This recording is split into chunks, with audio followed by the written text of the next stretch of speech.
Testing. 1, 2, 3, 4. All right. It's November the 26th. I've only got 4 days to move all my stuff from one storage, probably out into the street, because they won't do any $1. Can't find any $1 specials anymore. Anyway, two things. Today I'm going to talk about how the government is, in fact, screwing with me. Out of all the computers, I just left the library about 15 minutes ago. It was 3 o'clock when I was there, Pacific Standard Time on the 26th of November. And I reserved 2 hours just to go through my YouTube and paste a bunch of my YouTubes on different websites so people can get the message, because I have to work to get people to watch my videos because nobody knows about them. Nobody knows about the injustice or the abuse that's gone on for 30 years. That the government of the United States murders people's lives. This is not just about me. This is about lots and lots of people.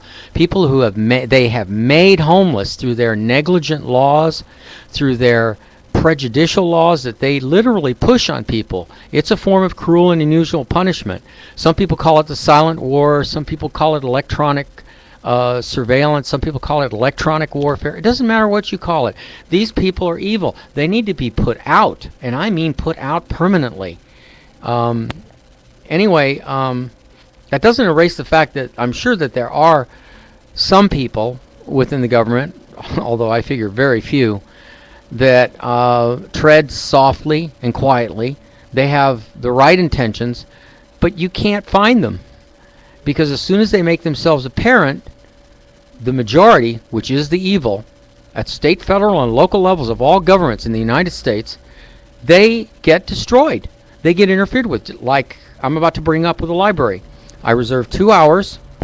Here's the branch thing.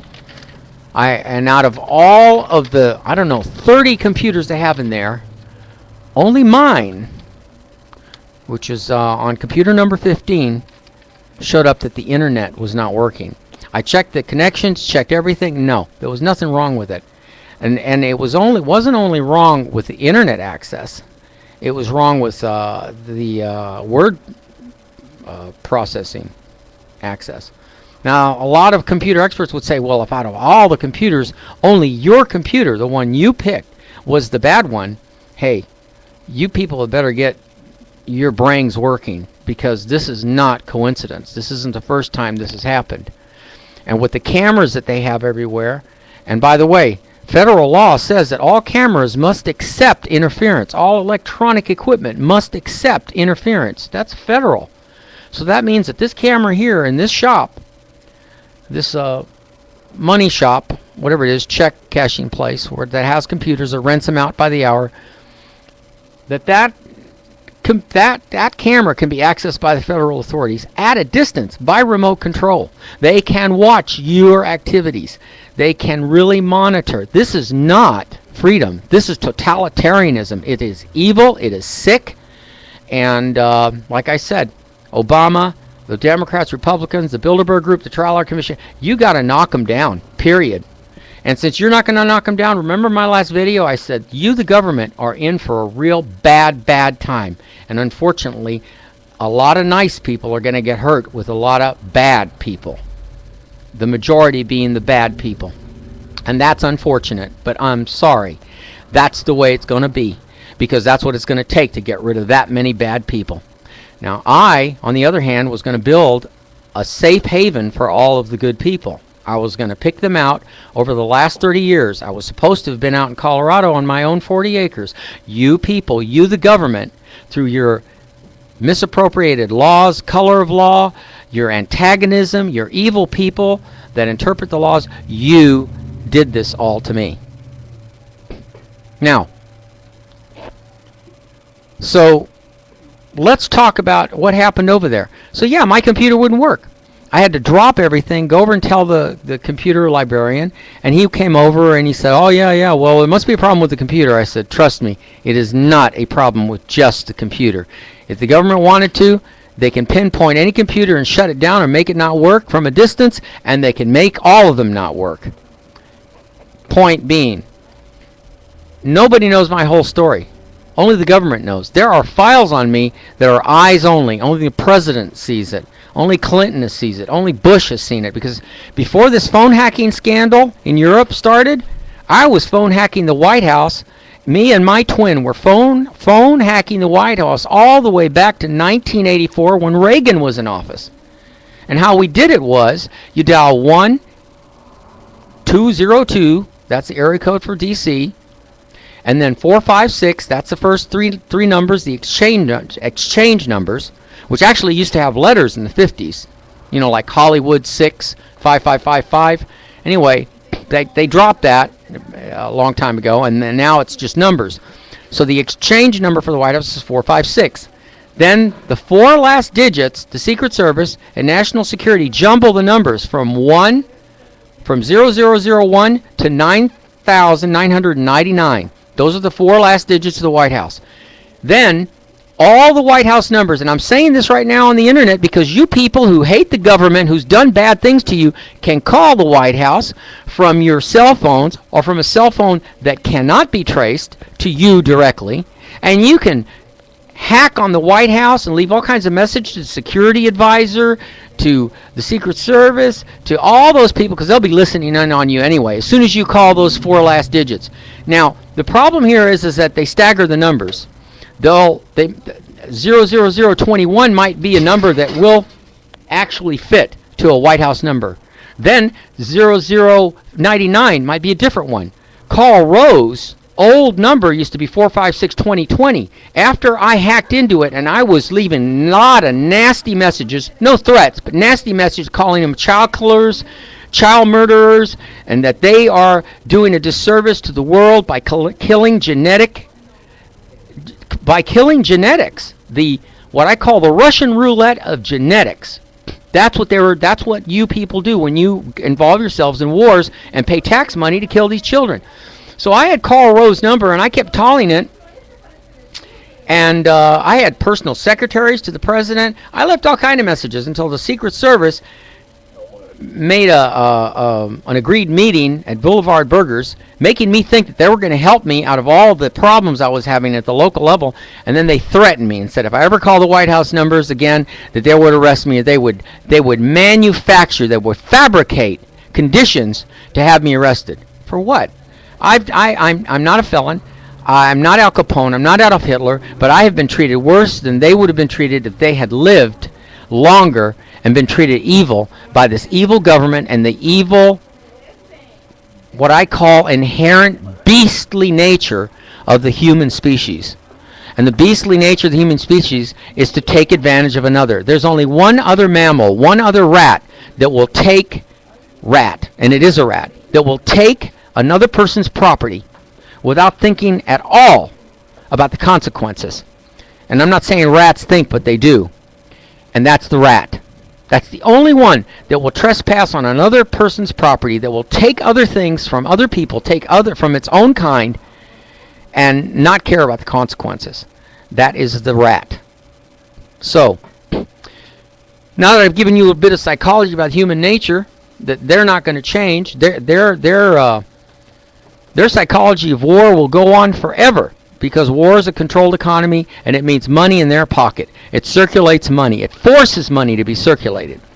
But now in these hard times, people are getting a little smarter and they're not going to circulate their money. So that's causing the problem.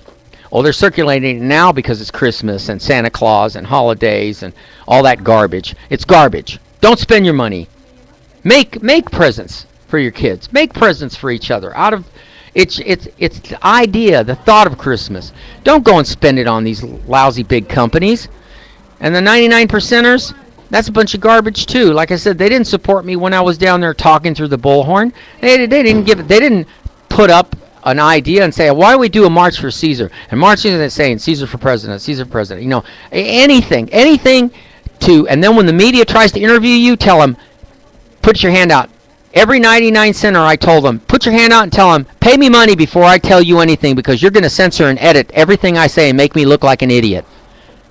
And if I say anything bad about the media, you'll edit that too. And I don't want that edited. If I think you're a lousy, stinking prostitute for the Bilderberg and the Trilateral Commission, that the news is funneled and managed and censored, then you're going to put it on the air.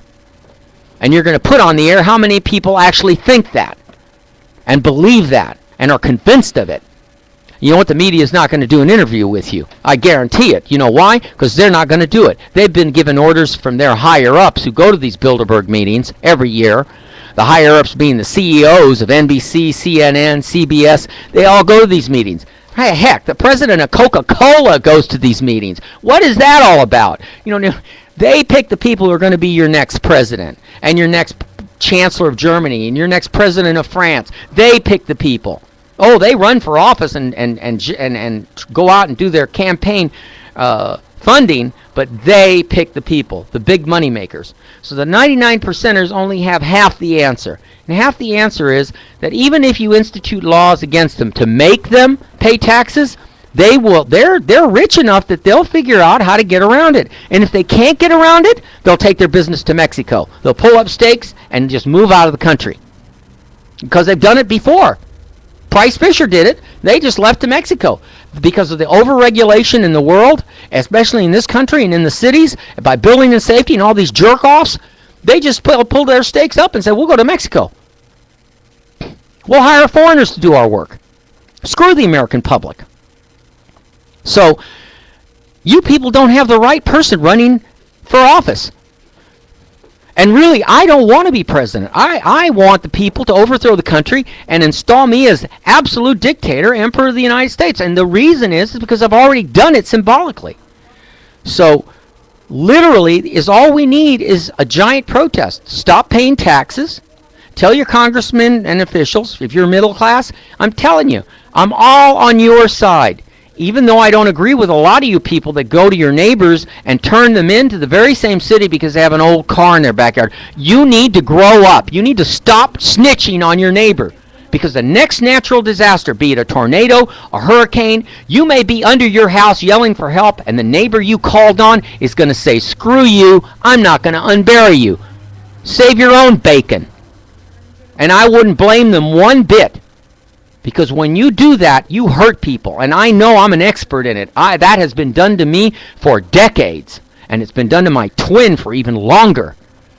So you're the evil people. You, the United States people. Because you're lazy and you're no good. I don't care how middle class you are and how hard you've worked. You have not worked as hard as I have. You will never work as hard as I have. I've been driven into the ground how hard I've worked just to hold on to what little of possessions I have left that this society stole from me. So, I don't know what to tell you.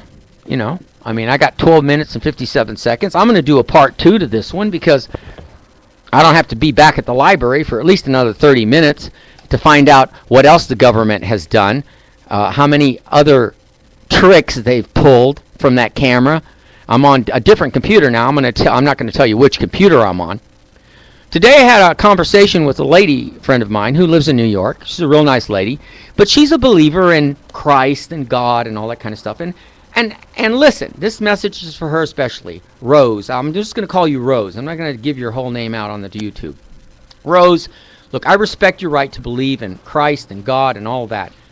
My belief is not that way. My belief is based on absolute 100% proof, evidence that the God that everybody's been talking about, be it Allah, Buddha, Moses, Jehovah, Christ, it doesn't matter. All this has been trickery. It has been trickery to keep you people in control. That's been the whole program ever since mankind started recording stuff. And I'm not going to try to convince you. You go right on ahead and believe what you want to, but I'm telling you, you're doing your own damage to yourself and to others. Don't push it on other people. Don't try to convince them to pray to Christ or pray to God. It doesn't work for some people. It certainly never worked for me. I guarantee you. And I put down any prophet or any person that claims to have been God that says they're going to come back and save us. And for 2,000 years, we've gone through wars, killing, maiming, hurting, and seeing innocent men, women, and children killed by the financing of these wars. And Christ has never come and lifted a finger to save any of us. So you know what? I don't believe in it. I believe that Christ was a smart philosopher, and I use a lot of his philosophy, but I do not believe that he was the Son of God, nor any other God. They're all trickery. They're anomalies that trick humanity into doing things they shouldn't be doing. And I'm going to go to the part 2 in a minute here.